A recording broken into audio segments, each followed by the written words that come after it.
What is going on, folks? Welcome to the video. It's Brando Olinick here, and this video is going to be a talk about probably one of the biggest headaches when it comes to business. Alright, I'm going to talk about business planning, that's right, and sharing with you some examples. I'm going to talk about retail business. Alright, I'm going to talk about retail business like flower shops, clothing businesses, having actually done retail business before. And when it comes to this, alright, clothing or a flower shop business being, you know, where you have like your own kiosk in a mall, or you've rented or leased out your own space or rented out your own space, that's going to be the major overhead when you're coming to planning out the business model, right? You're looking at a facility where you can operate under.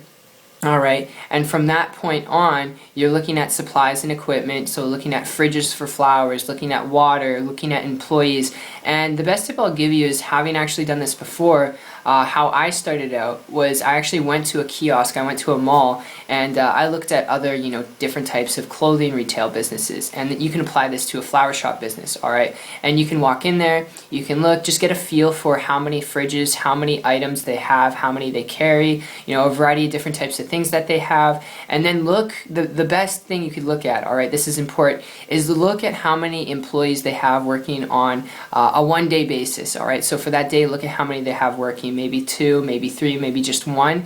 And you want to keep that in mind, because you're going to have to hire employees, and you're going to have equipment, supplies, all these things. And when you're planning out a business, you have to do this. This is really how you do it. And in order to get an understanding of how much money you're going to have to put out, but not just money, how much time you're going to have to put into managing and maintaining things, employees is very critical. And this is what I did, like I said. So I had walked into different types of clothing stores, retail stores, and I looked around and I saw, you know, different types of employees. Obviously, if they have a staff of 20, it's not even irrelevant. You want to look at specifically how many people are working, so you can get a rough idea of how you're going to be operating your business, alright? And that's just probably the best tip I would give you. But that, in an essence, alright, being very broad, I know, but broad is good, because then it'll actually allow you to go out there. If I was very specific, I'd probably overwhelm you and confuse you, and it wouldn't be right, because it always depends on size, location, on items you're going to have. It's going to vary depending on what you're really looking for out of a retail business, out of a flower shop business. So I hope that's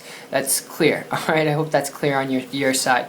And you know, that's really in essence how you can actually start out a business plan for a flower shop. Obviously, you have to get your business license and register it first and foremost, but from that point on, looking at a facility, looking at, you know, what you're going to need to operate, you know, how many fridges, how many flowers can you hold in the shop, okay, how many employees you're going to need. And like I said, you can go model other people and what they're doing by going to their little kiosks in malls. You can go check them out at small mom and pop shops. Alright, check them out. Best thing you could do. But aside from that, okay, best tip I would give you if you're looking at starting a flower shop, you know, if you're looking at starting a retail business because you want to be your own boss, you want to, you know, build your own income, it can be a little bit of a headache planning all that stuff out, you know, planning out what you can afford, what you can't afford, what you have to have, and what you just can't have the space to have. Alright, it can be tough. It can be real tough. And then looking at your monthly expenses, which can be a couple $1,000s a month. That's just the way it is. It can be, you know, kind of a headache dealing with that stuff, especially if you're not financially fit for it. You're kind of on a budget, which is why if you're only looking at this because you want to get started in business, be your own boss, create stability in your life, if that's what you're looking for, I've got a lead I want to throw your way before you consider starting a flower shop business. And if you give me a minute here, my tip, my lead before you consider going down that path was when 15 months ago I transitioned from a traditional brick and mortar business, and I came across a person who was building a business very lucratively, very passively, and working on their business just a couple hours a day, like 4 hours a day, without employees, without equipment, supplies, without having to chase people down or create their own products and services, which, you know, may seem like magic, but they were doing this on the internet, alright? They were building a business on the internet, which is not the only way to go to build a business, alright? If I told you that, I'd be lying. But when it comes to building a business that's lucrative, that creates time, freedom, leverage, the best thing you can learn is tap into what you're already using to watch this video. Learn how to leverage the internet to your benefit,